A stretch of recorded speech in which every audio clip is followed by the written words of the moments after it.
जगत की निद्रा से मुक्त भगवान में जागने वाले संत इस संसार के जीवों को दया परवश ही जगाते फिरते हैं। वे एक एक के द्वार पर जाकर जगाते हैं, परंतु किसे जागने की पड़ी है? सभी सोने का आनंद लूट रहे हैं, फिर भी संत ढेर लगा रहे हैं। जाग रे नर जाग रे। ऐसे ही दयालु संतों में संत विसोबा सराफ हैं।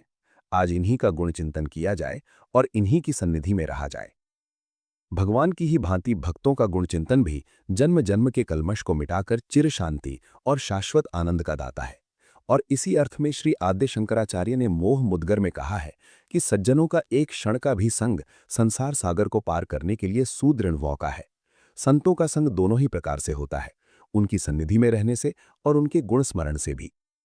भक्तिपुरी पंढरपुर और प्रभु श्री पंढरी नाथ से हम सभी परिचित हैं।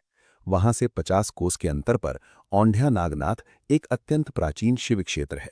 ये बहुत ही जागता हुआ स्थान है और भगवान शंकर के 12 ज्योतिर्लिंगों में एक है। विसोबा यहीं के रहने वाले थे। ये जाति के तो थे यजुर्वेदी ब्राह्मण, परंतु काम करते थे सराफी का। इसलिए ये विसोबा सराफ के ही नाम से प्रख्यात हुए। घर में एक सती साध्वी धर्मपत्नी और 4 लड़के थे। जीवन बड़ा ही सादा और सेवापरायण था तथा सब के सब साधु सेवी थे। व्यवसाय में रहते हुए भी विसोबा का चित्त निरंतर भगवान में ही बसता था। वे एक आदर्श गृहस्थ थे और गृहस्थ धर्म का मुख्य व्रत अतिथि सेवा उन्हें प्राणों से भी प्यारा था। पत्नी भी इतनी अनुकूल और बच्चे इतने आज्ञाकारी कि यदि भोजन बन चुकने पर कोई संत महात्मा या अभ्यागत आ जाता तो उनमें होड़ सी लग जाती कि मैं भूखा रहूंगा, मेरा ही भोजन अभ्यागत को दिया जाए। इस होड़ाहोड़ी में विसोबा को बड़ा सुख मिलता था। और ये नहीं कि भोजन देकर ही विसोबा को संतोष हो जाए, वे अभ्यागत को साक्षात नारायण समझकर उसकी सब प्रकार से परिचर्या करते तथा उसके सुख और सुविधा की एक एक बात का पूरा ध्यान रखते। सोचते, आज तो साक्षात हरि ने मुझ पर दया की है, आज जिस प्रकार भी हो इनकी सेवा से अपने जीवन को धन्य कर लेना है।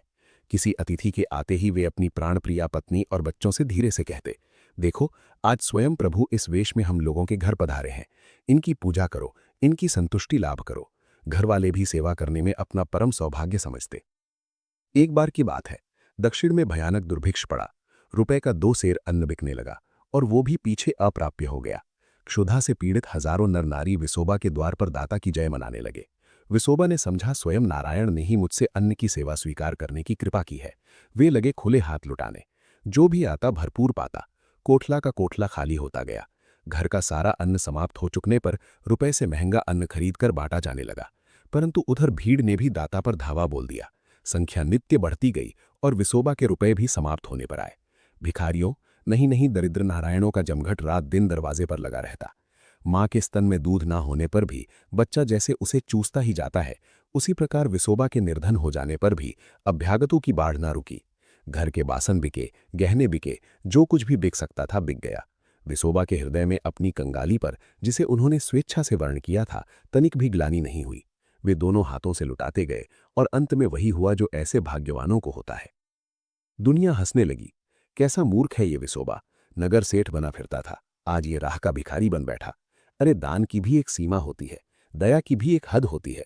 ऐसा पागल तो कहीं देखने में ही नहीं आया जो घर का सारा अनाज तो लुटा ही दे, जोरू के गहने, यहां तक कि घर के बासन भी बेचकर भिखारियों को भीख देता फिरे।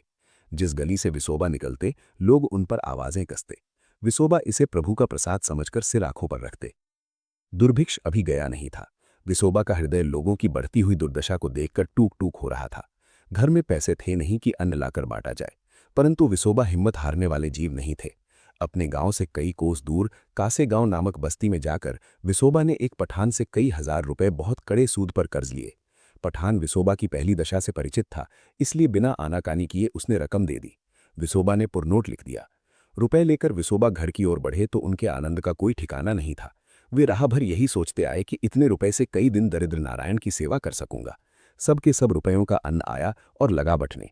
विसोबा की इस निष्ठा से प्रभु का सिंहासन डोल उठा और वे आए अपने इस प्यारे भक्त का दर्शन करने। कैसे छिप छिप कर, किस किस वेश में वे आते हैं, परंतु हाय, हम उन्हें पहचान नहीं पाते और वे द्वार पर से लौट जाते हैं। हमारी उपेक्षा और झिड़कियों से वे कभी ऊबते नहीं हैं। वे आते हैं और फिर आते हैं, धीरे से द्वार पर धक्का देकर कहते हैं, ओ मानव, खोलो अपना हृदय द्वार खोलो, मैं तुमसे मिलने आया हूं। तुम्हें देखे बिना चैन नहीं, जरा खोलो तो। परंतु अभागा मानव प्रभु की इस आतुर पुकार को सुनकर भी अनसुनी कर देता है। इतना व्यस्त है वो इस प्रपंच में, इतना मग्न है वो इस दुनिया में। प्रभु आए, स्वयं हरि पधारे और किस रूप में सो भी देखिए। दाता की जय हो मालिक की। सरकार, बहुत दिनों का भूखा हूं, पेट में अन्न का एक दाना नहीं गया है, कहीं कोई बात तक नहीं पूछता। आपका नाम सुनकर आया हूं, एक मुट्ठी अन्न की दया हो, भगवान आपका भला करें। दाता की जय हो, नारायण हरि। भिखारियों की भीड़ में पीछे से एक आर्त चीत्कार आ रहा था। गंदे चिथड़ों में लिपटा हुआ एक नर कंकाल हाथ उठाकर बड़ी कठिनाई से दाता की जय बोल रहा था। विसोबा ने उसकी ओर देखा और बड़े ही भाव भरे हृदय से उसे देखा। जल्दी जल्दी सबको दे चुकने पर उसकी बारी आई। वो बेचारा अपने स्थान पर ही खड़ा लड़खड़ा रहा था, उसमें और चलने की शक्ति नहीं थी। विसोबा उसके पास पहुंचा। शरीर से भयानक दुर्गंध आ रही थी।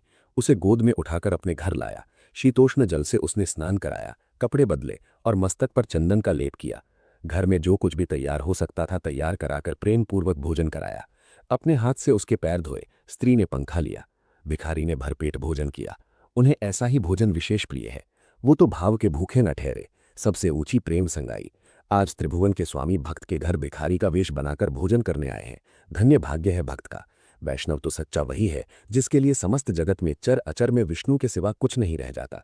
जो जगत के जीवों की उपेक्षा कर केवल मूर्ति में ही भगवान को केंद्रित समझता है, वो भक्त कैसा, वैष्णव कैसा। विसोबा का आदर्श अतिथि प्रेम देखकर भिखारी का रोम रोम पुलकित हो उठा। उसने गदगद वाणी से कहा, बेटा, मैं तुम्हें क्या आसीस दूं, भगवान तुम्हारा भला करे। लदाने बजाने वाले लोग बराबर मौका ढूंढते रहते हैं और किसी को संकट में देख उन्हें पुत्रोत्पत्ति का सा सुख मिलता है। विसोबा की दानशीलता उनसे देखी ना गई और गांव के ही कुछ लोगों ने पत्ता लगाया कि इस बार कासे गांव के पठान से रुपए लाकर विसोबा अन्न बांट रहा है। फिर क्या था, पठान के पास जाकर उन लोगों ने विसोबा के दिवालियेपन का ढिंढोरा पीटना शुरू कर दिया। पठान को भी अपनी भूल मालूम हुई और वो सीधे विसोबा के घर आकर लगा रुपयों का तकाजा करने। विसोबा के पास रुपए थे कहाँ कि वो देता, परंतु उसने कहा, धीरज रखिए, 7 दिन में कहीं ना कहीं से प्रबंध कर आपके रुपए लौटा दूंगा। ना, मैं ये सब बहानेबाजी नहीं सुनता। मुझे अभी रुपए दो या गांव के किसी संपन्न आदमी की जमानत दिलाओ। गांव में कुछ भले आदमी भी थे जो ये जानते थे कि विसोबा कभी असत्य नहीं बोलता, चाहे उसे प्राण ही ना देने पड़े। उन लोगों ने आकर पठान को मनाया। 6 दिन बीत गए, विसोबा कहीं से भी कोई प्रबंध नहीं कर सका। 7वां दिन भी आ गया। विसोबा सोचने लगा, हाँ नारायण, आज तक तुमने मेरी एक भी बात खाली नहीं जाने दी है। आज मेरी लाज जा रही है। ये तो मेरी लाज नहीं, तुम्हारी ही लाज है। हे हरि, मैं तो तुम्हारी ही बाट जोह रहा हूं। तुम ही तो मेरे संगी हो, तुम ही मेरे जन्म मरण के साथी हो। चाहे जो हो जाए, तुम्हें छोड़कर मैं जाऊं तो कहां। ऐसा अलौकिक भाव जिस भक्त का हो, क्या प्रभु कभी उसकी उपेक्षा कर सकते हैं? क्या ऐसे भक्त को नहीं उबार सकते? कौन सा संकट है जिसमें से भगवान भक्त को नहीं उबार सकते? भगवान क्या कभी अपने किसी भक्त की उपेक्षा की है? और कैसी अपरंपार है उनकी लीला। क्षण में असंभव को संभव और संभव को असंभव कर देना उनका एक कुतूहल है। घर में दिया जलाने से जैसे झरोखों में प्रकाश दिखाई देता है, वैसे ही मन में जब भगवान प्रकट होते हैं तो इंद्रियों में भी भजनानंद प्रकट होने लगता है। विसोबा आज एकांत में बैठा बैठा प्रभु का नाम स्मरण कर रहा है। आंखों से आंसुओं की धाराएं बह रही हैं, वाणी गदगद हो रही है। राम कृष्ण हरि का अखंड स्मरण हो रहा है। भक्त की लाज भगवान की लाज है, भक्त की टेक भगवान की टेक है। पंढरीनाथ ने विसोबा के लिए विसोबा के मुनीम का रूप धारण किया और पठान के पास जाकर ठीक निश्चित दिन पर हिसाब करने की प्रार्थना की। पठान के आश्चर्य का ठिकाना न था। वो सोचने लगा कि इस दुर्भिक्ष में विसोबा को किसने रुपए दिए, परंतु मुनीम ने कहा कि विसोबा की साख उसकी सच्चाई के कारण सदा बनी हुई है। कई आदमियों के सामने सारा हिसाब हुआ और मुनीम ने पाई पाई चुका दिया। दूसरे दिन प्रातःकाल विसोबा ने पाठ करने के लिए गीता की पोथी खोली तो देखता क्या है कि उसका लिखा हुआ पुरनोट फटा हुआ उसकी पोथी में पड़ा हुआ है। उसे बड़ा ही आश्चर्य हुआ। वो सीधे पठान के पास पहुंचा और अपनी असमर्थता प्रकट करने लगा। पठान को कुछ समझ में नहीं आ रहा था। उसने कहा, आप नाहक परेशान क्यों हो रहे हैं? कल ही तो आपके मुनीम जी आए थे और मेरा हिसाब चुकता कर गए थे। विश्वास ना हो तो गांव के और भी कई आदमी उस समय उपस्थित थे, आप उनसे पूछ लें। गांव के लोगों की शहादत मिल जाने पर भी विसोबा को आश्चर्य ही हुआ। वे कुछ समझ नहीं सके। सीधे घर लौटे और अपने मुनीम से पूछने लगे, भाई मुझे भरमाओ मत, ठीक ठीक कहो, तुम कल पठान के यहाँ गए और किस तरह मेरे हिसाब के रुपए चुका आए? मुनीम बेचारा हक्का बक्का रह गया। कहता तो क्या, ना महाराज, मैं सच कहता हूँ, आपके चरणों की शपथ, मैं इस बारे में कुछ भी नहीं जानता। मैं पठान के यहाँ गया ही नहीं, आप विश्वास मानिए। अब विसोबा की आंखें खुली। सहसा उनके मुख से निकल पड़ा, हे दीन बंधो, हे दया सागर, कैसे विचित्र है तुम्हारे खेल। मेरे साथ तुम ये कैसा खेल खेल रहे हो? मैं अधम। विसोबा का गला भर आया, वाणी रुंध गई। मैं फूट फूट कर रोने लगे। जिस भक्त को मेरे अधम के कारण इतना कष्ट उठाना पड़ा, अब उसे छोड़कर कहाँ भटकता फिरूं? ये सोच विसोबा सीधे पंढरीपुर आए और अपना जीवन एकमात्र हरि भजन में व्यतीत करने लगे। हृदय में हरि का नित्य ध्यान हो, मुख से उनका नाम कीर्तन हो, कानों में सदा उन्हीं की कथा गूंजती रहे, प्रेमानंद से उन्हीं की पूजा हो, नेत्रों में उन्हीं की मूर्ति विराज रही हो, चरणों से उन्हीं के स्थान की यात्रा हो, रसना में उन्हीं के चरणोदक का रस हो, भोजन हो तो बस उन्हीं का प्रसाद हो, साष्टांग नमन हो उन्हीं के प्रति, आलिंगन हो आह्लाद से उन्हीं के भक्तों का, और एक क्या आधा पल भी उनकी सेवा बिना व्यर्थ न जाए। सब धर्मों में यही श्रेष्ठ धर्म है और इसी में विसोबा का सारा समय बीतने लगा। विसोबा कीछे श्री ज्ञानेश्वर मंडल में सम्मिलित हुए, योग का ज्ञान प्राप्त किया और सिद्ध महात्माओं में इनकी गणना होने लगी। वे श्री ज्ञानेश्वर महाराज को अपना गुरु मानते थे। उन्होंने अपने एक अभंग में स्पष्टतया लिखा है कि मेरे गुरु हैं श्री ज्ञानेश्वर, जो महाविष्णु के अवतार हैं। एक स्थान पर उन्होंने ये भी लिखा है कि चांगदेव को मुक्ताबाई ने अंगीकार किया और सोपान देव ने मुझ पर दया की। अब जन्म मरण का भय नहीं रहा। श्री ज्ञानेश्वर और सोपान देव दोनों को ही एक गुरु मानते थे। नामदेव को प्रभु श्री पांडुरंग ने आदेश किया था कि विसोबा से दीक्षा लो। ये विसोबा वही है। जब नामदेव जी इनके पास आए तो ये अंतर्ज्ञान से उनका आना जानकर जानबूझकर शिवलिंग पर पैर पसारे पड़े थे। नामदेव को इससे बड़ा आश्चर्य हुआ। पड़े ही पड़े इन्होंने कहा, रे नमिया, मैं बूढ़ा हो गया हूं, पैर मुझसे अब उठते नहीं। एक काम कर, तू इन्हें उठाकर ऐसी जगह रख दे जहां शिवलिंग ना हो। नामदेव ने पिंडिका पर से इनके पैर हटाकर नीचे रखे, परंतु जहां भी पैर रखा वहीं पिंडिका निकल आई।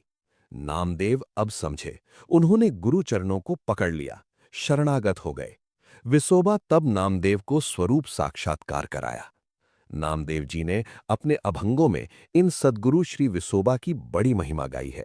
कहा है कि ऐसे सद्गुरु के चरण कभी ना छोड़े। ये मेरी मैया हैं, जिन्होंने मेरे ऊपर अपने कृपा छत्र से छाला की है। क्यों ना हो, ऐसे गुरुदेव को पाकर कोई भी धन्य हो सकता है। नामदेव तो नामदेव ही थे। बोलो भक्त और उनके भगवान की जय।